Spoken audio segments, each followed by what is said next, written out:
ठीक है जी। अब उसके अंदर जो बीमारियां हैं, जब हम बीमारियां का ये एक तो ये बीमारियां, फिर जिसको टीबी है उसको जो टीबी की दवाई दी जाएगी, वो टीबी का जरासीम उसके अंदर तो मारेगी, लेकिन उसके अंदर और बड़े मसाइल पैदा कर देगी, उसके अंदर और बड़े मसाइल पैदा कर देगी। इसलिए हमें ट्यूबरकुलोनियम को इस्तेमाल के साथ साथ, हमें ट्यूबरकुलोनियम के इस्तेमाल के साथ साथ जो टीबी की दवाइयाँ इस्तेमाल हो रही हैं, हमें उस पर भी ग्रिप होनी चाहिए। मतलब आइसोनाइस यूज़ हो रही है, मायरन पी यूज़ हो रही है, तो हम आपको वो दवाइयाँ भी हम कोशिश करते हैं कि कुछ तो पोटेंटाइज हैं, तो हम मैंने इनको कहा है कमाल वालों के कि वो दवाइयाँ भी हमें पोटेंटाइज करके दें, ताकि हम उस कॉम्प्लिकेशंस को भी दूर करें। और मैं आपको बताऊं कि जो लिम्फोमे थे, जो कैंसर थे, हमने ये एंटीडोट करके ये दवाइयाँ हमने वो केसेस ठीक किए हैं। इसलिए हमारे पास ट्यूबरकुलोनियम को समझने के लिए साथ साथ उसका जो कंपैरेटिव स्टडी है, हमें उसको भी समझना है। ठीक हो गया जी। तो ये एक, फिर हमने टीबी की कुछ एग्जाम भी थी, तो ट्यूबरकुलोनियम को हमने पिछली दफ़ा थोड़ी सी हिस्ट्री मैंने बताया ताकि आपको दोबारा, तो ट्यूबरकुलोनियम का आधा हिस्सा मैंने पिछली दफ़ा छोड़ दिया था, जहाँ से मेरा एक्सपीरियंस शुरू हुआ था। मैंने एक तारीख बताई थी कि what is the TB, TB होती क्या है और ये इसका सोर्स क्या है, इसका तारीख क्या है, इससे होता क्या है, ये हम ऑलरेडी डिस्कस कर चुके हैं। तो हम वहाँ से दोबारा लेक्चर का स्टार्ट करते हैं। What is my experience?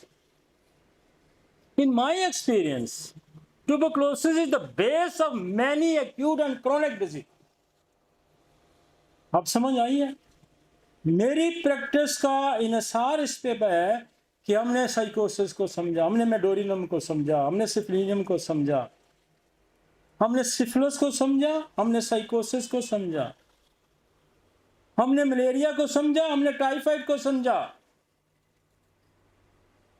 आपने सुना होगा ना, फलां बंदे को टाइफाइड हुआ तो उसकी नजर चली गई, फलां बंदे को टाइफाइड हुआ तो उसके बाल उड़ गए, सुना है ना। तो आपने टाइफाइड को नहीं समझा तो आप बाल उड़ने का इलाज क्या करेंगे? आप उसकी कॉम्प्लिकेशन को कैसे ठीक करेंगे? तो ये तो एक किस्सा जो मैं आपको समझाना, मैं बात हूँ कि आप ट्यूबरकुलोसिस को ही समझ जाते हैं या ट्यूबरकुलोनियम की समझ जाते हैं, तो कितनी बजे की आपको रात को सोना भी नहीं चाहिए खुशी से कि आपने 1/3 पॉपुलेशन की बात को समझ लिया, है ना, मजे की बात। और कभी नहीं इस पे किसी टॉपिक, किसी बड़े से बड़े ऑथर ने, किसी बड़े से बड़े डॉक्टर ने इस तरह से बात ही नहीं की है, क्योंकि उसका एक्सपीरियंस नहीं था। लेकिन किताब, लेक्चर वो जो एक्सपीरियंस बेस, जिससे आप सीख सकते हैं, वो एक्सपीरियंस बेस है। आपने कहा है किसी को जी घोड़े पे चढ़ जाओ, तो घोड़े पे चढ़ेगा तो घोड़ा तो गिराएगा भी, आपको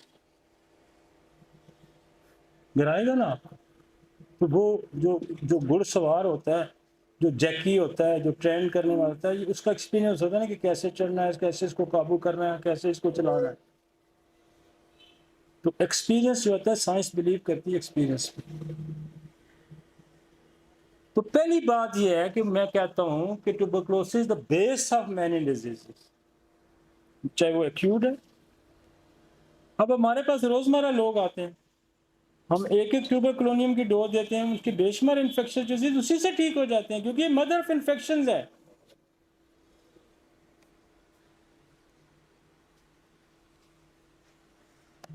all type of allergies all type of allergies, seasonal, climatic, food, weather change, जितनी भी एलर्जी हैं, चाहे वो फूड एलर्जी है, चाहे वो डस्ट एलर्जी है, चाहे वो पोलन एलर्जी है, जितनी भी एलर्जी है उसकी बेस में ट्यूबरकुलोसिस है। और उसको कौन ठीक करेगा? जब तक आपको ट्यूबरकुलोनियम पे ग्रिप नहीं होगी, आपको बेसिलियम पे ग्रिप नहीं, उसको ठीक करने की सलाहियत है। ये मेरा जिंदगी का एक्सपीरियंस।